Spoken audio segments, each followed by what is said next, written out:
সুপ্রিয় দর্শক, আসসালামু আলাইকুম। সবাইকে স্বাগত জানাচ্ছি আজকের গুরুত্বপূর্ণ সংবাদে। প্রথমেই জানিয়ে দিচ্ছি সংবাদ শিরোনাম, পরে বিস্তারিত। সালাম আলাইকুম। 5ই আগস্টের পর হুট করে আওয়ামী লীগের যে পতনটা হয়েছে, শুধুমাত্র ক্ষমতা থেকে পতন না, দলীয়ভাবেও যে পতনটা হয়েছে, সেই পতন থেকে আওয়ামী লীগ কি সহসাই ফিরে আসবে? আওয়ামী লীগের ভুলগুলোর মধ্যে ফ্যাসিজমের যতটুকু অংশ ছিল, এর থেকে বেশি অংশ ছিল বিরোধী দলগুলোকে দমন করতে করতে একটা পর্যায়ে আইসা নিজেদের দলের যারা ত্যাগী নেতা কর্মী তাদেরকেও কিন্তু তারা দমন পীড়নে চলে গিয়েছিল।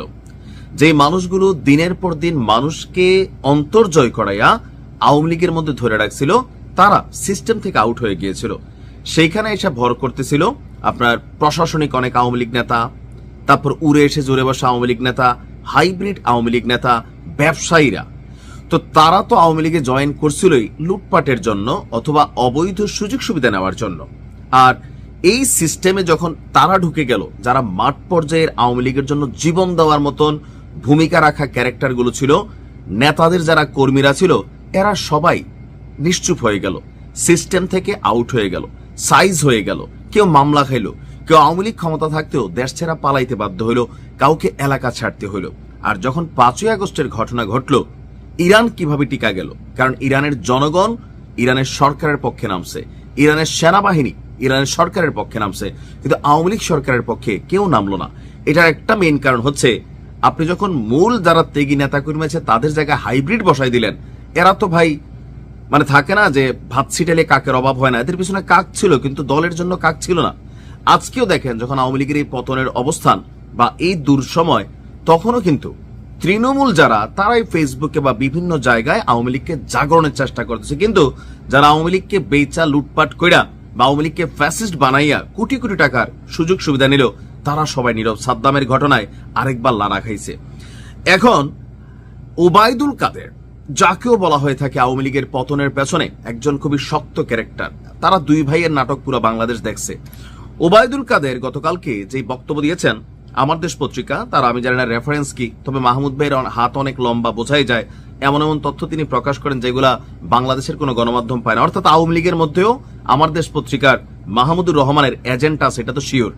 কারণ নয়তো তিনি এই তথ্যগুলা কই পান? কারণ আওয়ামী লীগের মধ্যে অনেকে ঢুকে গেছিল। তিনি বলছেন যে এই মুহূর্তে কাদের যে বক্তব্য দিয়েছে, এই বক্তব্যে আওয়ামী লীগের নেতাকর্মীদের যে মনোবল ছিল সাঙ্গা সাঙ্গা, এটারও নষ্ট হয়ে যাবে। কারণ ওবায়দুল কাদের মনে করছে আওয়ামী লীগের ভবিষ্যৎ অন্ধকার। আসলেই কিন্তু অনেকটা অন্ধকার এই মুহূর্তে মনে হচ্ছে, তবে রাজনীতি যে কোনো সময় পরিবর্তনশীল। বলা হচ্ছে যে ওবায়দুল কাদের আর ভারতের কলকাতার নিউ টাউনে থাকতে চান না। এই মুহূর্তে তিনি কলকাতার নিউ টাউনে অবস্থান করছেন। মাঝখানে শারীরিক অনেক অসুস্থতা গেছে, তারপর এখন তিনি সুস্থ আছেন, বাংলাদেশে ফিরতে চান, কিন্তু ফেরার কোনো উপায় দেখছেন না ওবায়দুল কাদের। এমনকি তার মতে ভারতের উপর আমরা নির্ভর করে আছি, কিন্তু ভারত বা আমেরিকার মতন বড় শক্তিগুলো আওয়ামী লীগ নেতাদের নিয়ে ভাবছে না। আমাদের ক্ষমতায় ফেরানো তাদের কাছে খুবই নগণ্য ব্যাপার। ইউরোপ আমেরিকা এখন বড় বড় বিষয় নিয়ে ভাবছে, আর তারা আমাদের নিয়ে ভাবছে না। এটা কিন্তু বাস্তব। আপনি দেখেন ভারতে এই মুহূর্তে জামাতের সাথে তাদের অবস্থান তৈরি করতেছে। বিএনপির ব্যাপারে নরেন্দ্র মোদী বলছে যে তারেক রহমান দেশে আসলে, মানে ক্ষমতায় আসলে ভারতের সাথে সম্পর্ক ভালো হবে। অর্থাৎ মাঠ পর্যায় থেকে আওয়ামী লীগকে টেকনিক্যালি একটা চিপায় ফালাইয়া ভারতে আটকাই রেখা বা ভারতে তারা রাইখা পুইসা আওয়ামী লীগের কিন্তু টেকনিক্যালি কন্ট্রোল করতেছে। ইভেন শেখ হাসিনা ভারতে বসে এমন কোনো বক্তব্য দিতে পারবে না যেটা ভারতের বিরুদ্ধে বাংলাদেশে কোনো হুমকি তৈরি হয়ে যাবে। অর্থাৎ শেখ হাসিনা যদি কোনো একটা আওয়াজ দিলেন, ডাক দিলেন, আর এতে আওয়ামী লীগের নেতাকর্মীরা মাঠ পর্যায়ে নামতে গেলে রাষ্ট্র তাদের বাধা দিবে। আবার ভারতও চিন্তা করবে ক্ষমতায় আসবে বিএনপি, এখন আওয়ামী লীগের এই ফেভার দিয়া সরকার যদি বিএনপি চলে যায়, ক্ষমতায় আসবে জামাত, তারা যদি চলে যায়, তারা তো আমাদের ভাই সেভেন সিস্টার্স অশান্ত করবে, অনেক কিছু কন্ট্রোল করে ফেলবে। তো সেই ভয় থেকে ভারত কিন্তু এখন আওয়ামী লীগরে ভাতটাত খাওয়াইতেছে। ভবিষ্যতে কখনো পাঠাইলে ভারত তাদের হয়তো স্বার্থ রক্ষা করবে বা কোনো না কোনো একটা ফয়দা তো তারা নিবে। সার্বিক পরিস্থিতি বিবেচনা করলে ওবায়দুল কাদের যেই কথা বলছেন, এটাই কিন্তু বাস্তব যে এই মুহূর্তে আওয়ামী লীগের ভবিষ্যৎ অনেকটা অন্ধকার। তো ওবায়দুল কাদেরের মতন মানুষ যখন এই জায়গা থেকে কথা বলে, তাহলে বিষয়টা টেনশনেরই। আমেরিকা এই মুহূর্তে তারা জামাতের সাথে বন্ধুত্বের হাত বাড়াইছে, বুঝছেন। আগে বাংলাদেশে যে একটা অবস্থান ছিল সেখানে পরিবর্তন হয়েছে পশ্চিমাদের দৃষ্টিভঙ্গিতে। তো কারণ আমেরিকা মনে করছে জামাতও ক্ষমতায় আসতে পারে। এখন যেই ক্ষমতায় আসুক আমেরিকার দরকার স্বার্থ আদায়, তাদের ব্যবসা বাণিজ্য, এখান থেকে তেল গ্যাস খনিজ সম্পদ। সো ওইদিকে তারা এক ধরনের অবস্থান নিয়ে বসে আছে। আওয়ামী লীগ থাকলেই যে হবে তা না, সেখানে তারা বিকল্প পন্থায় এখন জামাত বা বিএনপিকে ভাবা শুরু করছে। আর এতেই টেনশনে পড়ছে আওয়ামী লীগের লিড নেতৃত্ব, অর্থাৎ যে লবিং টবিং বা যা যা চলছিল সেইখানে কিছুটা কিন্তু ভাটা পড়ছে।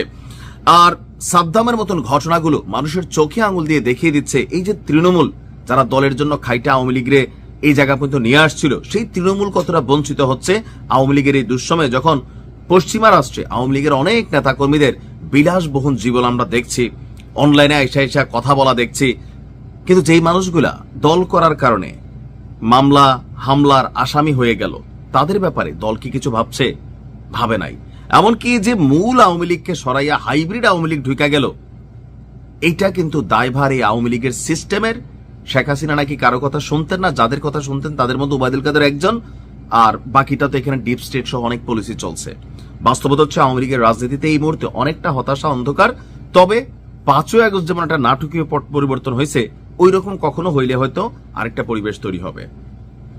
আর এই মুহূর্তে সবাই আওয়ামী লীগ নিয়ে যে পরিমাণ ভালোবাসা দিচ্ছে, জামাত বিএনপি এনসিপি, ক্ষমতায় গেলে এগুলো থাকবে না, কারণ এখন ক্ষমতায় যাওয়া দরকার। ভালো থাকুন, আসসালামু আলাইকুম।